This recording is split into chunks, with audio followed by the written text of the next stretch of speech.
2:11 a.m., Chicago. My wife was in labor, breath ragged, nails digging into the countertop. The Kennedy was shut by a pileup. I sat with hazards blinking and listened to sirens I couldn't reach. My phone was dying fast. She needed me. She called him. Not 911, not me. Him. By the time I found a side street and a charger, a text pinged through from an unknown number. I've got Emily, heading to Northwestern now.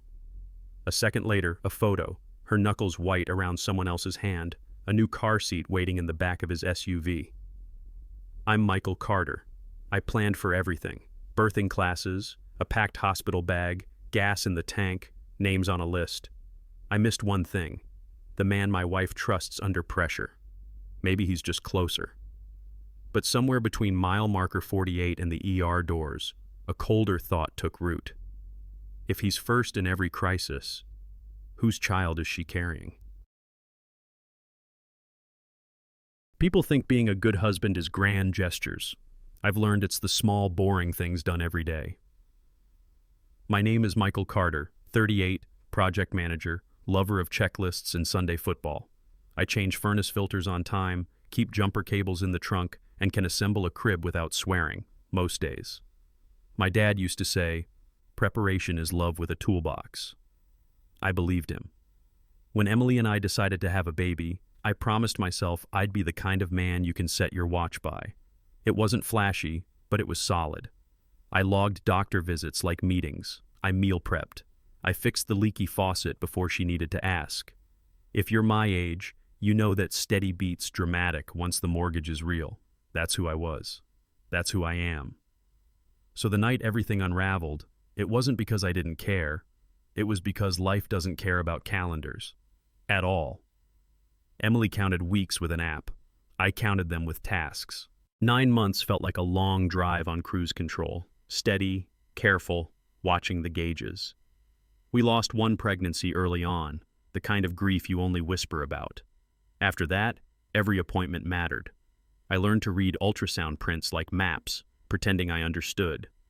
We picked paint called Quiet Mint, argued kindly about names, and agreed to be surprised. She craved oranges and late-night pancakes. I kept bags of clementines in the fridge and a griddle on the counter like a fire station. Older friends told me the same thing. Enjoy the in-between, because once the baby comes, time bends.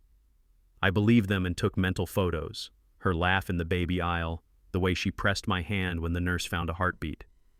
9 months isn't just waiting, it's building a life around a life. I thought we were building it together. Maybe I missed a sign somewhere. I'm not a chef, but I made a decent chicken noodle that winter.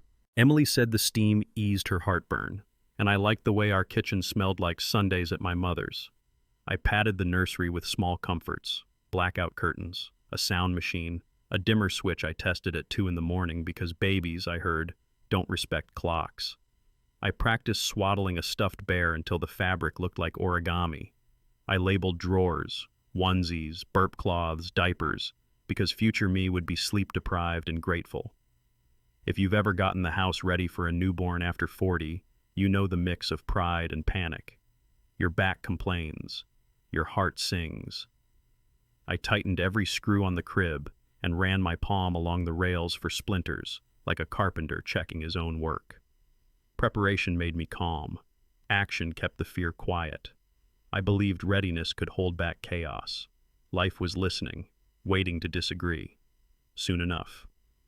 We found our place on a tree-lined street where snow clings to branches like cotton. The neighbors wave from porches. On Saturdays, you hear leaf blowers and college games drifting from open garages. It wasn't fancy by TV standards, but to us, it was the American thing you work for. A safe neighborhood, decent schools, a lawn that demanded more from me than I wanted to give. I learned the rhythm of garbage days and property taxes. Emily filled the mantel with sonogram photos and candles that smelled like linen and rain. There's a comfort when you're midlife in routines that repeat. You know where the outlets are, which stair creaks, how winter light enters the kitchen at 4. I thought roots meant permanence. I thought a zip code could hold a marriage together the way studs hold up drywall. Maybe that's the lie we tell ourselves to sleep. The house was sturdy. We weren't. Not then. Not yet, anyway. Every marriage has languages that aren't words. Ours spoke in long silences after tired days, in dishes left soaking, in the way she scrolled her phone under a blanket while I replayed emails in my head. Nothing dramatic, just distance wearing comfortable shoes. We promised date nights and kept postponing them until the gift card expired. We were polite. We were functional. If you've been married a decade, you know how easy it is to call that fine and hope tomorrow feels closer. I blamed work, she blamed hormones. Both of us blamed winter. The truth is simpler. We stopped asking the second question. How are you really? Because we were afraid of the answer. I caught her staring out the window sometimes, face soft, somewhere I couldn't follow.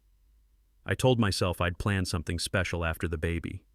The climax of that season was quiet, realizing the gap between us had a name, and I didn't. I just feared saying it. It started small, like most cracks. A buzz on the counter while we cooked. A half smile she didn't notice making. She'd tilt the screen away, then set it face down as if that were good manners and not a habit. I'm not proud to admit I kept a mental tally. I never opened her phone. That felt like crossing a line.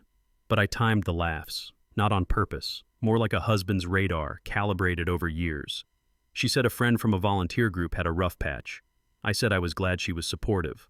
Older couples we know warned us, late pregnancy is lonely in a body way men can't fix. So I baked. I rubbed her feet. I learned her breathing. And still, sometimes at night, light from the hallway kissed her face as she typed, and I lay there rehearsing trust like a prayer. The climax came when she smiled, then hid it. From me. The night labor started. Chicago breathed ice. I'd salted the steps, warmed the car, and double-checked the hospital bag like a pre-flight. Emily gripped the counter and said, "It's time." We moved. Then brake lights ahead turned the Kennedy into a parking lot. A semi had jackknifed, lanes closed, sirens weaving around us. I put on the hazards and tried not to watch the clock. She panted through contractions. I coached the way the class taught. In for 4, out for 6. My phone hovered at 5%, that red sliver you begged to hold. I thought about detours I used to take in my 20s, cutting through side streets I'd forgotten. Midlife makes you obedient to rules. That night, I wished to be young and reckless again. The climax was simple and cruel. The contraction that made her cry out, the one I couldn't fix, and the battery icon that winked, then went dark. Silence filled the freezing car. I found a side street and idled near a deli that had gone dark hours ago. I prayed the engine wouldn't stutter. The charger bit, the screen blinked awake, and I hit her name. Busy. Tried again. Busy. I pictured triage, a nurse taking vitals, someone telling her to breathe. I told myself this was good news. Professionals with her, not alone.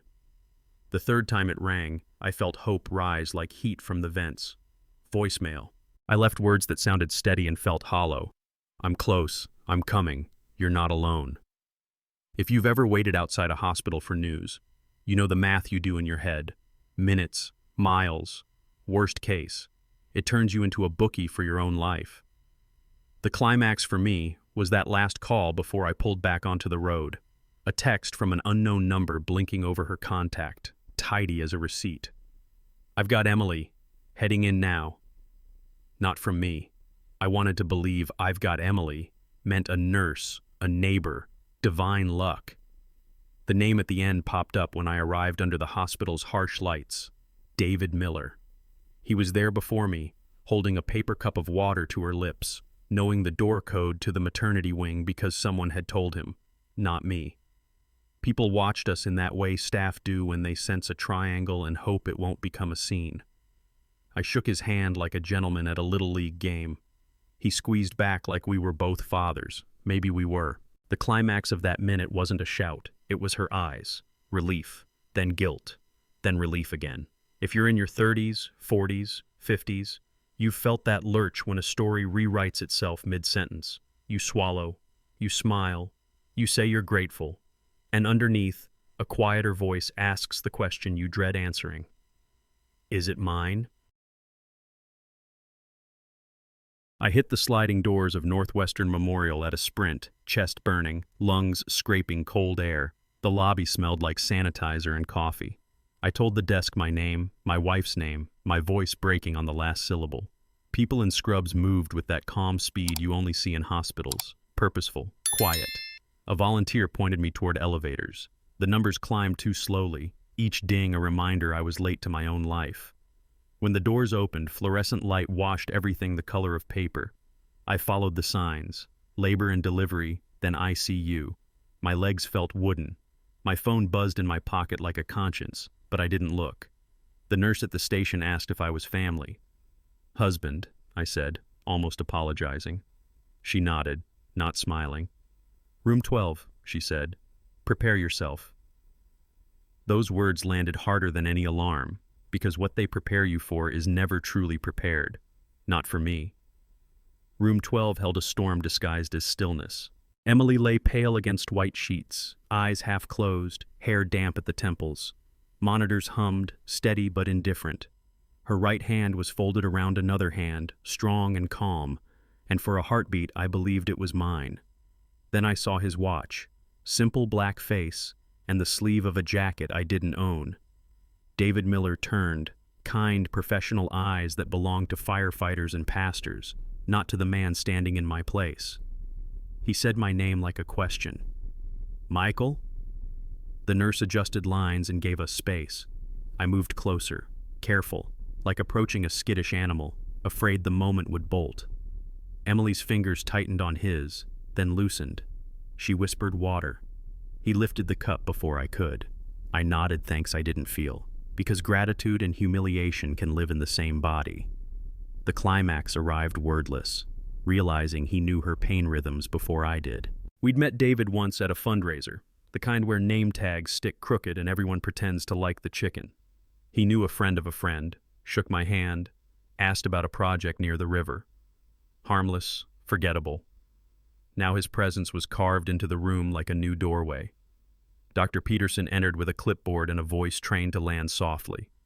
He glanced at David first, then at me, recalibrating. "Are we all family here?" he asked, gentle as gauze. David spoke before I could. "I brought her in. She called me. I signed admission so they could start." The words were reasonable. They felt like a verdict. I could hear older men I respect saying, "Good on him for stepping up." I could also hear something colder whispering, "Why didn't she call you first?"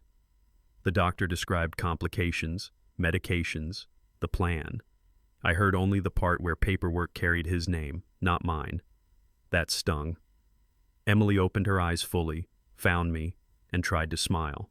"You're here," she breathed, as if she'd been holding that sentence in her mouth for hours. I said, "Yes, I'm here," and touched her shoulder, careful not to disturb the lines and tape mapping her skin. Her fingers floated between us, unsure whose hand to choose, then settled back on the blanket. David stepped away an inch, polite, the kind of courtesy that makes things worse. He nodded, giving me space that didn't feel like mine. In another life, I might have hugged him. In this one, I thanked him with my jaw clenched. If you've ever had a neighbor shovel your sidewalk before dawn, you know gratitude can feel like an insult you owe. The climax hit when Emily whispered, "Don't fight." Not to him, to me. As if I were the danger here, not the empty chair where a husband should have sat first. That seat hurt. I told myself to make a checklist out of chaos. Step 1, listen to the doctor. Step 2, ask smart questions. Step 3, don't bleed feelings all over the floor. The men I admire survived hard decades by doing the next right thing, not the loudest thing. Dr. Peterson explained the plan: monitoring, medication to control bleeding, watch the baby's vitals. I asked if Emily was in danger. He said they were cautious, not panicked. I nodded as if my neck were the only part of me still working. David lingered by the sink, hands tucked, trying to shrink. I almost felt sorry for him. Almost. Emily drifted, woke, drifted again. I squeezed her shoulder and said, "I'm here. I'm staying." That felt solid. The climax arrived when the doctor asked, "Primary contact for updates?" 2 pens hovered. 2 names could claim the line. I wrote mine, neat block letters, and tried not to notice his pen waiting too. Inches mattered. A billing clerk appeared with forms and the practiced empathy of someone who sees families on their worst days. She looked at David when she said, "We'll need authorization for the medication not on the formulary." He reached for his wallet before I even processed the sentence. I stepped forward, hand up. "I've got it." She blinked, adjusted, split her gaze between us like a referee. David said, "I already put a card down to start." I hated that the system had needed a card before it knew a name. The clerk nodded, grateful to both of us, which felt worse. Nurse Kelly checked Emily's IV, spoke softly, then asked, almost absent-minded, "Dad wants to hold the baby later?" The word "dad" hung in the air like an ornament. David coughed, stepped back. I answered yes, when she's safe. The climax was the smallest thing, the clerk correcting a line on the form from spouse to friend, ink scratching truth. I stood at the window and watched snow start, the kind that looks harmless until it adds up. I thought of my father sitting in hospital chairs, coat folded on his lap, never making it about him. That's the model I know. Show up, shut up, pay attention. Gratitude wrestled with jealousy like two brothers who can't stop. David wasn't swaggering. He was useful. That fact made everything worse. A soft trill from the bedside table lit Emily's phone. Reflex had me glance. A preview line glowed and vanished before I could read it. I hated myself for caring and cared anyway. If you're my age, you learn self-control the hard way. Not by being saintly, but by not making bad moments worse. I poured water, adjusted her blanket, and asked the nurse what else she needed. The climax was anticlimax, doing small tasks that mattered, while a bigger question started breathing behind me. It would not leave ever. David drifted to the hallway and I followed, not to make a scene, just to name the air between us. He spoke first, hands open. "She called because I live 10 minutes away. That's all." I nodded. "Thank you for getting her here." The words tasted like sawdust but needed saying. He added, "You were stuck on the Kennedy. She told me." I said, "Yeah." We looked like coworkers after a crisis meeting, both tired, both pretending our roles were obvious. "I'm not trying to step on anything," he said. "I believe you," I answered, because I wanted to. He glanced past me toward Emily, then back. There was no smirk, no challenge, just an ease that scared me more. We shook hands. His grip was warm, steady. The climax was pressure, simple and undeniable, two men testing where the line was. We both released at the same second, and somehow that felt like losing. For him, maybe winning instead. A nurse wheeled a bassinet to the doorway, a pink knit cap peeking over the blanket's edge. The world narrowed to the soft sound of her breathing. I have seen skylines and contracts and scoreboards, but nothing like that tiny chest rising. "You can touch her hand," Nurse Kelly said. My finger felt huge against her palm. She surprised me by holding on. "Strong grasp," the nurse smiled. "She knows her people." I wanted to say our daughter and let the word warm the room. I cleared my throat instead. Emily whispered a name we'd never settled on. David repeated it without thinking, like it was already familiar in his mouth. I felt heat behind my eyes and kept them open on purpose. If you're older, you know tears don't fix plumbing. Wrenches do. The climax was a single syllable. Our, floating between 3 adults and 1 new life, brave and awkward and heavier than steel. It didn't land clean. My mother used to say a baby is a magic mirror. Everyone sees what they hope. Grandparents point to noses and ears like they're reading tea leaves. I tried to play that game honestly. She had Emily's mouth, maybe. Her hair was dark for now. Her eyes were that newborn slate, giving nothing away. I searched for myself anyway, the way men do when they don't admit they're afraid. Emily drifted back to sleep. David stepped out to take a call, voice low, phrases about parking and coffee. I stood between them, a human hinge, trying to swing toward patience. Nurse Kelly adjusted a blanket and said, "She'll change every day. Don't worry about features yet." It was meant kindly. It landed like a dare. The climax wasn't dramatic. It was private. A sentence I didn't speak, forming like frost on glass. If he arrived first in the crisis, could he have arrived first months ago, before I ever knew? I met Emily on a windy October afternoon, freshman year, when the campus smelled like wet leaves and coffee. She was walking backward, giving a tour, fearless about tripping. telling strangers where to find the good bagels. I asked a question I already knew the answer to just to keep her talking. She laughed without checking who was listening, which felt rare even then. We were broke, hopeful, and convinced deadlines were the hardest part of adulthood. I carried her thrifted desk up 3 flights and learned she sorted books by color, not author. We ate dollar slices and split bus fare when winter hurt our faces. Nothing about it was perfect. Everything about it felt honest. My mother said, "Find a woman who makes ordinary days shine." Emily did. I told her someday I'd keep her safe, even from the weather. She said, "Promise." I said, "I promise." A vow is light when spoken, heavy when remembered by others. She wasn't naive so much as open, the way people are before the world teaches them to brace. She trusted bus schedules, roommates found on flyers, and friends who borrowed books and returned them with notes. I grew up in a house where the rule was simple: lock doors, double check, then check again. Together we balanced. She softened my edges. I kept her from walking into traffic while laughing at a story. We learned Chicago through cheap museums, free concerts, and the miracle of shared rent. I watched her volunteer at a shelter on Saturdays and realized protection isn't only guarding against danger, it's making space for someone's goodness to stay.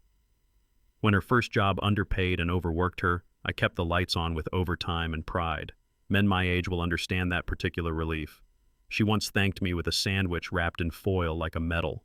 My private oath sharpened quietly. Protect her, always, without apology. The proposal didn't happen on a mountaintop. It happened on a bridge over the river where the city throws its lights in and watches them ripple back. I had the ring in my pocket and the kind of fear that makes your fingertips cold even with gloves. We ate pizza standing up, wiped grease with napkins, and argued about whether the snow smelled different before it fell. I asked if we could take the long way home. She laughed and said, "That's your phrase when you're stalling." I knelt anyway, a little off-center because of a patch of ice, and told her I loved her ordinary courage. A tour boat slid under us, empty seats staring like witnesses. She covered her mouth and nodded before I finished the question. The city breathed out, or maybe I did. Later we held hands on the train, strangers smiling like we'd been drafted into a team. The ring fit perfectly. So did hope. Marriage's first years were a collage of IKEA hex keys, late rent notices resolved at the last minute, and takeout containers stacked like trophies. Then work found me. Promotions don't announce themselves. They tap your shoulder and whisper, "Prove it." I proved it by staying late and learning to talk in bullet points. Emily cheered, but the ratio shifted. I missed small things: a choir concert she loved, a snowfall she wanted to walk through, a neighbor's barbecue where I promised to bring ice and brought excuses. If you're in your 40s, you know the bargain. Provide more, be present less, promise to make it up on a weekend that dissolves. I told myself it was a season. Seasons pass. Meanwhile, she learned to fill evenings without me. Podcasts replaced my stories. Group texts replaced our couch debriefs. The climax came quietly, an empty chair at her prenatal class with my name on a sticky note. I kept the note. Emily never asked for grand romance. She asked to be heard. I am a fixer by training and temperament. If something squeaks, I grease it. If a bill rises, I renegotiate. Feelings, though, don't have bolts to tighten. She'd start a story about a rough meeting, and I'd jump to solutions before she reached the hard part. Older friends had warned me, don't solve, witness. I tried and failed in the same 5 minutes. One evening she said, "I don't need answers, Michael. I need you." I hugged her longer than usual, felt her exhale and thought, good, solved. You can hear the mistake in that sentence. A week later, she told me a woman at work cried in the restroom and how she stood outside the stall just being there. I realized my wife knew how to hold space. I knew how to hold schedules. The climax was honest and unflattering. She needed a witness. She got a foreman. David's name showed up slowly, like a watermark you only see when the paper tilts. She mentioned a volunteer coordinator who was organized and kind, 2 words I stubbornly reserved for myself. He suggested a book she loved, sent an article about burnout that made her feel understood. Nothing inappropriate, nothing I could point to, just the steady presence of someone who asked follow-up questions. If you've lived long enough, you recognize that's rarer than it should be. We ran into him once at a coffee shop near the shelter. He knew Emily's decaf order and my last name. I knew his handshake and not much else. He complimented my watch and didn't look at my wife too long. Later, Emily said he'd been helpful setting up a fundraiser. I said good. I meant it with my mouth. The climax was a sentence that didn't stick then. Maybe he stepped into the space I left open, polite as a bookmark. The texts weren't scandalous, weather, schedules, shared causes, but tone travels.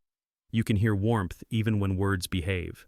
She'd get a ping and brighten like a lamp. I asked once who it was. She said, David. He found a supplier who'll donate blankets. That should have been the end. Later that week, I walked in as she ended a call faster than gravity. She said it was nothing, the way we all say nothing, when the truth is not now. I've been on the other side of that rush with clients, cutting short because home deserves attention. So I granted the same benefit. Older men taught me trust isn't a feeling. It's a choice repeated until it becomes one. I chose it like medicine. I didn't snoop. I didn't accuse. The climax was an act of faith. I handed her the charger when her phone died and didn't ask who needed her at 1% more.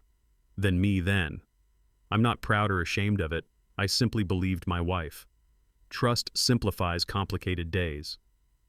When the ultrasound tech struggled to get a clear picture and Emily squeezed my hand, I joked it meant the baby was stubborn like me. She laughed, tension broke, and for a week I floated. The following Tuesday, traffic pinned me again and I missed most of her checkup. She texted me afterward, all good, heartbeat strong. I told myself showing up late still counts. It does until it doesn't. You older folks know the weight of timekeeping in marriage. Being 5 minutes late is small until it's the 100th time. That afternoon, she bought a tiny hat and sent me a photo from the store. I hearted it and dove back into a meeting like nothing trembled. The climax wasn't anger or tears. It was inventory. A tally of almosts, added quietly in the background, numbers I refused to read aloud. Not that day. Standing in that hospital, memories arrived like uninvited relatives, loud, opinionated, certain they remember better than you do. The deli where she met volunteers after meetings and said I didn't have to come. The night her app pinged with a weather alert and she laughed like it told an inside joke. The fundraiser where David introduced a donor and she said, "You two would get along," and we never met again. Each scene felt harmless at the time, the way a single snowflake feels like nothing on your coat. Together they made a drift I had to push through. If you're in midlife, you know regret travels in bundles. The text you didn't answer, the door you didn't open, the question you didn't ask gently enough. I tried to be fair to my past self and failed. The climax was a thought I couldn't swallow. Maybe love didn't end here tonight. Maybe it frayed slowly, and I never noticed. Until now. I began replaying months like a detective who wishes he could recuse himself. Every late meeting became a cover story I'd given myself. Every quiet night felt scripted. I noticed how David stood exactly where I would stand, how he anticipated the nurse's question as if he'd studied the same manual. Maybe proximity explains it. Maybe character does. I don't know. Older men talk about a sixth sense, the way you feel a house settle and know which beam carries weight. My house was making sounds. I pressed my palm to the frame and felt it shake. Then Emily opened her eyes and said my name, soft and true, and the floor held for a second. I breathed. The second passed. Doubt resumed its work. The climax was a sentence carved in ice behind my ribs. If he arrived first tonight, could he have arrived first months ago? And if so, when I hold this child, am I holding my own? Emily surfaced after surgery, blinking like she'd risen from deep water. Her lips parted, dry, and the first name she found wasn't mine. David? The syllables landed between us like a dropped tray. I said her name, soft, hopeful, but it sounded like a late knock on a door already closing. She turned, focused, found me, and smiled with relief that stung anyway. "Michael," she whispered, "you made it." I nodded, touched her shoulder, careful of tape and lines. I told her I wasn't going anywhere. She said she knew. Then she asked for water, and I watched the way habit guided her eyes past me to the man who'd been there first. He stepped back, caught himself, offered me the cup to hand to her. I took it and did my job. The monitor beeped like a metronome, counting beats and mistakes. The climax was quiet, realizing the first name she trusted under pain wasn't mine. Not mine, tonight. She cried in small, hot bursts that broke my resolve and reset it. "He just helped," she said. You were stuck. I was scared. I said I knew, and part of me did. I've been the stranger who shows up with jumper cables and disappears. But the picture I couldn't shake was those two hands, hers and his, laced like a bridge built without me. Nurse Kelly checked the IV, turned the dimmer down, and gave us that practiced privacy made of thin curtains and polite footsteps. David hovered near the door, making himself smaller, which somehow made him larger in my mind. Emily squeezed my fingers, 1, 2, like tapping a code. "We're okay," she breathed. I answered, "I'm here." It felt like reading a line after the play had ended. The climax came when she reached for chapstick, and he knew exactly which pocket in the bag. Not a sin, a familiarity. Familiarity writes history in pencil, then pen, slowly. Paper arrived in a beige folder, the kind every midlife crisis eventually wears. Forms, boxes, lines that turn love into record. "Birth certificate," the clerk said, tone neutral, eyes kind. She handed me a pen that felt heavier than it looked. I printed my name where it belonged, Michael Carter, each letter careful as if neatness could anchor truth. My hand shook anyway. I wrote Emily's name, our address, the time the world changed. I paused at father, not because I didn't know the word, but because suddenly it asked for proof I couldn't produce on command. The clerk didn't rush me. She'd seen men breathe through this before. "Take your time," she said. David stood back, studying the ceiling like it had art. I signed and dated, slid the form across, and waited for relief that didn't come. The climax was the soft scratch of the pen leaving the last stroke. Final, permanent, and somehow still unsure for me. Nurse Kelly lifted the bassinet's edge and smiled the smile nurses save for miracle hours. "She's got her mother's eyes," she said, adjusting the tiny cap with practiced gentleness. Emily glowed, even tired, as if the room borrowed light from her. I leaned closer, hunting for myself like a man scanning family photos for a familiar chin. Newborn eyes are slate at first, a promise, not an answer. "Features change daily," Kelly added, as if reading my search. I nodded, pretending I'd been admiring the blanket. David stepped back again, hands in pockets, eyes soft. He didn't claim anything. He didn't have to. My brain did it for him. I thought of my father's eyes in old Polaroids, the way they squinted when he laughed, how mine do the same. I tried to see that squint in a face that hasn't learned jokes yet. The climax was the quiet relief I couldn't find, and the question growing teeth inside me. David came with practical offerings: soup that didn't taste like the cafeteria, a phone charger, a soft swaddle someone swore by. None of it was extravagant. All of it was timely. He'd set things on the tray and step back, careful not to crowd, the way you learn to act after years of being useful. I recognized the instinct. It used to be mine. Emily thanked him in that warm, unguarded voice you rarely hear once you start measuring days and obligations. I felt something inside me sit down, like a guest told his seat was taken. Older men know this posture, hands in pockets, nodding, a smile that shows no teeth. I tried to translate jealousy into gratitude and only achieved a rough draft. He left a small stuffed bear with a ribbon. I tucked it into the bassinet and hated that it looked right. The climax was the nurse saying, "See you tomorrow," and meaning him first, again. Night at the hospital is a different country. Lights dim, voices soften, machines keep their own weather.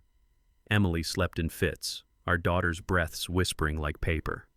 I stepped into the hallway to stretch my back and found David at the vending machine buying decaf for himself, tea for Emily. We walked back in silence that felt almost friendly. Later, as I rinsed a cup, I heard them laugh, low, a shared rhythm people fall into when they've told each other enough stories to skip the setup. It wasn't flirty. That would have been easier to despise. It was familiar, the secret language of inside jokes. I stood there holding a paper towel like it contained instructions and realized I didn't know the punchline. If you've ever been the last to get a reference, you know the sting. The climax came when Emily reached out in her sleep, fingers searching. His hand found hers first on instinct. Mine followed second, slowly. Anger arrived like a spark you pretend not to see near dry leaves. I could have made a scene, and 10 years ago I might have. Age teaches you which explosions only burn your own porch. I swallowed hard and counted to 8 the way my dad did when he coached Little League and the ump missed a call. I told myself, be a father right now, not a headline. I fetched ice chips, learned how to cradle without tangling wires, asked Nurse Kelly where to stand so I helped and didn't hinder. Emily woke, saw my face, and said, "Don't." It wasn't scolding, it was pleading. I nodded and kissed her forehead, salt and hospital soap. The climax for me was an internal promise. I will not torch our daughter's first night to satisfy my pride. Pride can wait. She cannot. It sounds noble written down. In the moment, it felt like swallowing glass and saying, thank you. Anyway, morning made everything look cleaner and nothing simpler. Sun on the windowsill, coffee in paper cups, a tiny hat that kept slipping sideways. Emily braided her hair without a mirror, movements automatic. David said he'd swing by later with better food and left.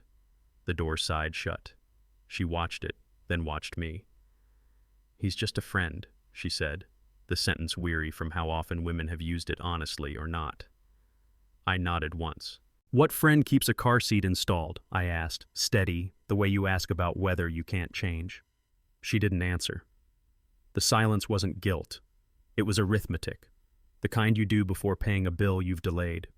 She said, "He helps." I said, "I see that." We both stared at our daughter, who yawned like an old man. The climax was a single click from somewhere in the wall, heat turning on, the building choosing sides with a sound I couldn't unhear, today. I'm not the first man to think the 3 letters that change a family, DNA. The thought arrived dressed in logistics. Where do you even do that? How long does it take? How do you ask without burning everything you're trying to save? Men my age live in spreadsheets and consequences. I pictured swabs, envelopes, waiting rooms, and a bill insurance would dance around. I also pictured my father holding me at this size, never questioning, because the story then was simpler or the courage greater. Nurse Kelly came in with discharge estimates and a stack of brochures. She spoke about lactation support and blood work like map directions. I nodded, took papers I didn't read. Emily slept with our daughter on her chest, their breaths braided. The climax was a question that made my stomach cold. If proof confirmed my fear, would I love this child less? Or would the paper change nothing except me? Which answer scared me more? Today. A social worker stopped by with the gentle firmness of someone who knows crisis etiquette. She asked about support at home, who could drive, who could cook. I said we had everything lined up. She looked at the bear in the bassinet and the extra charger and nodded. "You've got helpers," she said. The word helpers stuck like a burr. I had imagined being the helper. Now I felt like the second-string quarterback warming up while the starter ran the field. Older men will smile at that. Age gives you metaphors from sports and yard work. She handed me a list of local resources and said to call any time. I thanked her and meant it. David texted he'd be back by dinner with broth and oatmeal cookies. I typed "thank you" and erased it. Typed it again and sent it. The climax came when Emily woke and asked, "Did you text him back?" I said yes. The answer tasted complicated. I stepped into the family lounge and called my father because some questions only make sense in the voice that taught you right from wrong. He answered on the second ring, TV murmuring baseball in the background, though it wasn't baseball season. We do that. Older men keep familiar sounds close. I told him Emily was safe. The baby was here. Healthy. He breathed out, a blessing disguised as air. Then I said there was complexity. He didn't press. He said, "Hold the baby. Look her in the eyes. Then decide your next right thing." He told me how, the night I was born, snow trapped him outside the hospital for an hour. I felt useless, he said. Useless. Your mother called her sister instead. Didn't change a thing. You were mine. I wanted his certainty. I got his story. The climax was choosing it anyway. To hold her first, ask later. Sometimes wisdom is hand-me-down courage that finally fits for me. I scrubbed in and sat, the nurse showing me how to cradle neck and hips like balancing a priceless thing from a yard sale you can't afford to drop. She settled into my arms with alarming trust, warm and heavy, the exact weight of responsibility. Her breath misted my shirt. Her fingers curled around mine with that newborn grip that feels like a binding contract. Up close, she wasn't a question. She was a person. I whispered my name to her like a password. Michael. Dad. The words sounded clumsy and right. Emily watched, eyes soft, a smile that made room for both joy and worry. I hummed a tune my mother used when bills were due and dinner was late. Muscle memory and mercy. The climax was my heart, traitor and hero, choosing before my head filed paperwork. I loved her, not as an idea, as a fact. Whatever came next would have to work around that, from now. In the afternoon, a volunteer with a cart of knitted hats stopped by, pure Midwest kindness on wheels. She cooed over the baby and said, "Look at those ears, just like Dad's." The word hit me like sun through cloud. I laughed, surprised at the sound. Emily smiled too, relieved maybe. Then David returned with soup that steamed up the window. He set it down, saw our faces, and grinned as if we'd all passed a small test. "She's perfect," he said, meaning it. The volunteer offered a hat with a tiny bear sewn on, and David thanked her like family would. The moment tilted. Ears are ears, they change. Comments are confetti, they stick where they land. I kissed Emily's forehead again and tried to pin the hope without bruising it. The climax was the volunteer's parting line. "You three make a beautiful team." 3. Team. Words meant kindly, suddenly sharp. Teams have positions. Some are bench for someone. That night, after David left and the hall quieted to shoe squeaks and distant TVs, I pulled the chair closer and asked Emily if we could talk like we used to. No phones, no schedules, just the kind voice. She nodded, eyes shiny in the dim. I told her I loved her, that I was sorry for every late arrival this year, sorry for the times I fixed instead of heard. She cried, honest, and said she was sorry for needing someone in the moment I wasn't there. We held hands without lacing, like people agreeing to pause. Then I said the hard thing softly. "I need us to clear the fog, not tonight, but soon. Maybe with a counselor, maybe with a test." The word hovered, awful and necessary. She shut her eyes like against bright light. "If that's what you need to trust again," she whispered. The climax was hearing the word again as if trust had died already. I stepped into the corridor and let the vending machine hum, steady my breathing. I wasn't planning a courtroom. I was planning a conversation that would hurt and might heal. I Googled quietly, learned there were clinics that handled things discreetly, that swabs could wait until home. There were reviews, as if trust could be rated in stars. I put the phone away. Back in the room, Emily slept with our daughter perched on her like a promise that wasn't finished being written. I sat and watched the rise and fall, counted to 8, then again. I told myself dignity is doing the right thing without needing applause. I put my name on the whiteboard under support person because I am that. The climax was our daughter opening her eyes as if to check attendance, then gripping my finger with a force that overruled everything. Tomorrow would bring answers, or at least steps. Tonight, I would stand guard for her. Discharge day moved like a conveyor belt, and I was 3 minutes behind it.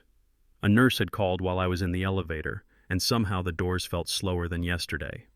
I jogged across the lobby with the flowers I should have brought sooner, and the car seat I had finally mastered. Outside, light made every surface brighter and colder. In the garage, I saw our spot empty, then 2 rows over, a shape that turned my stomach.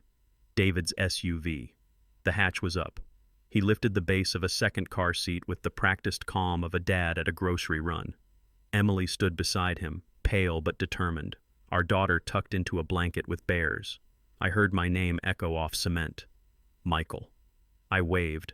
My feet felt like I was walking into wind. He clicked the latch, tugged the strap, and checked the angle. It was perfect. The moment was not. That contrast burned. By the time I reached them, the flowers looked like an apology, and the car seat looked like an afterthought. Emily lifted her eyes, wet, and managed a smile that carried both relief and worry. "You're here," she said, the way people say finally without adding it.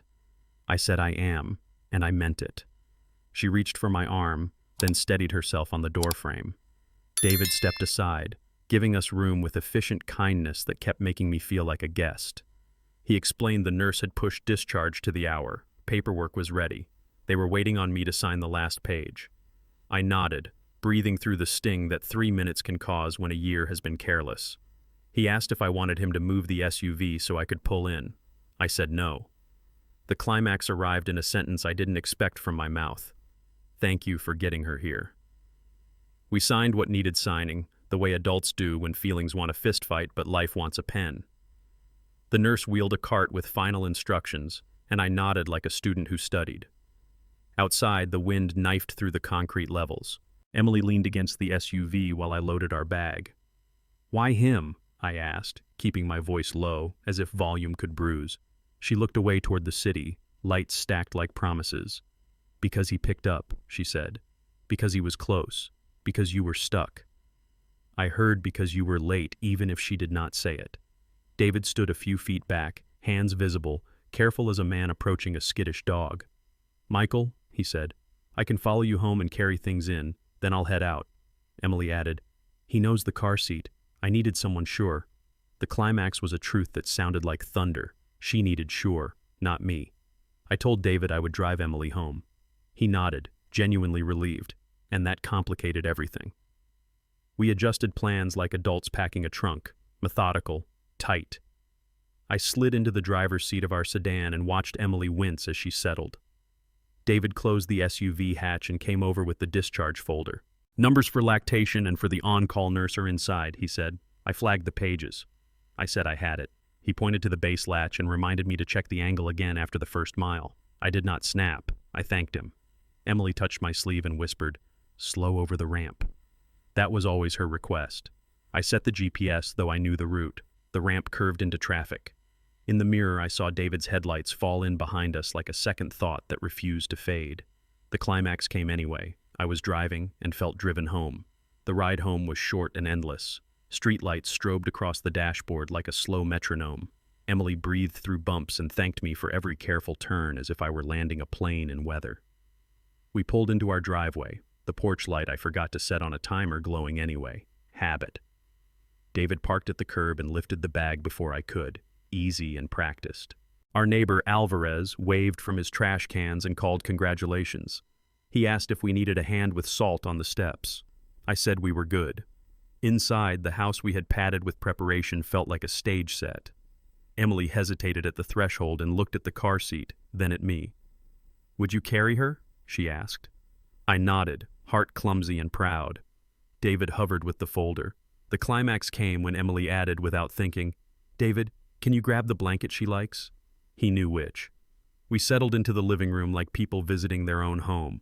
The bassinet waited beside the couch, the tag still looped through the wicker because I had never cut it. Emily lowered herself carefully and reached for water. David set the broth on the counter and turned off the oven light I had left on since morning. He moved like someone who had done this loop twice today.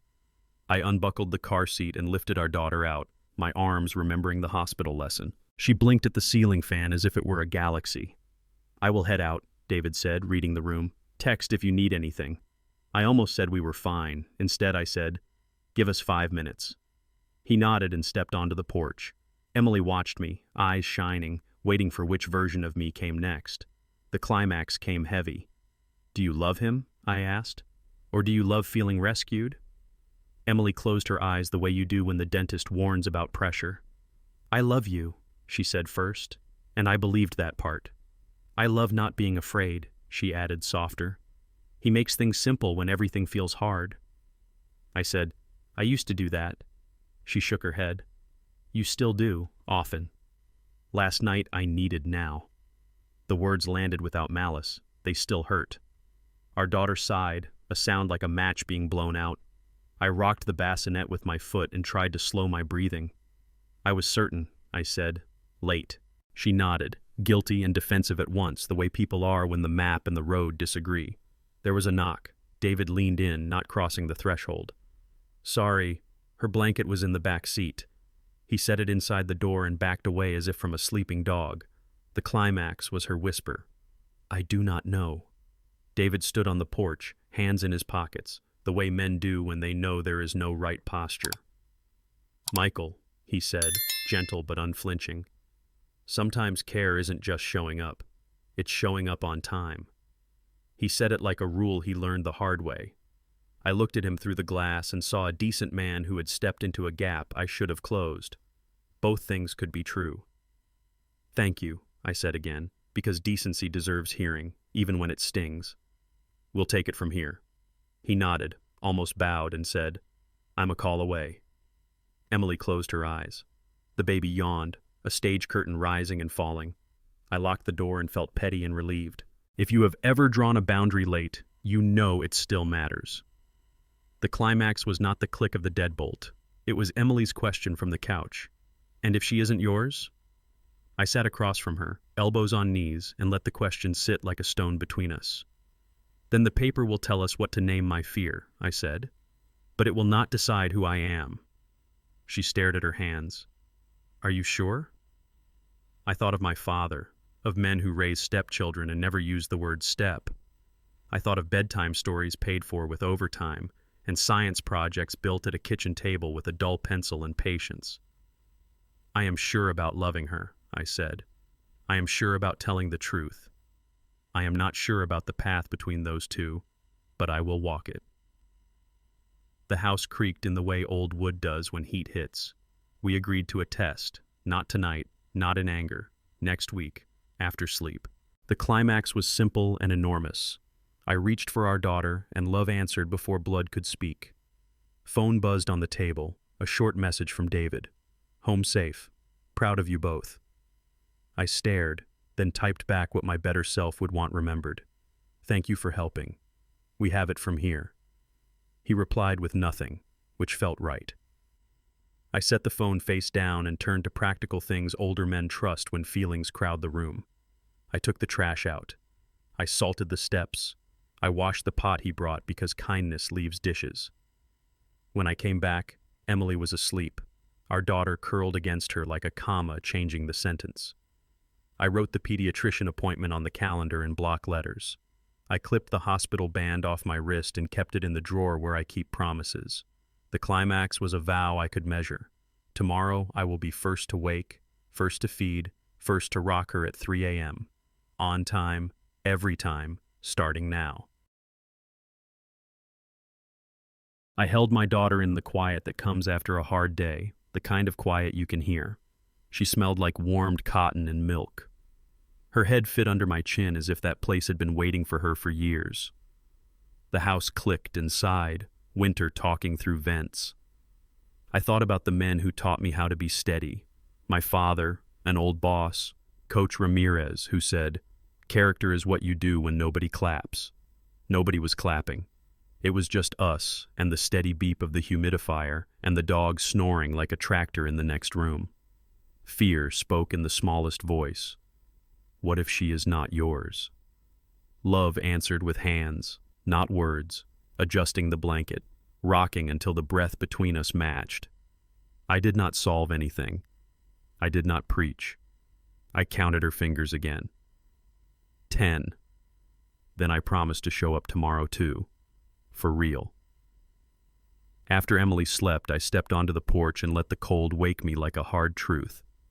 Snow ticked against the railing, small and relentless. I thought about proofs. At work, we verify numbers.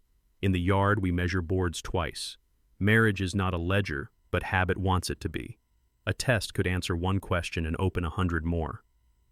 I pictured the envelope arriving, plain and official, the way news often travels.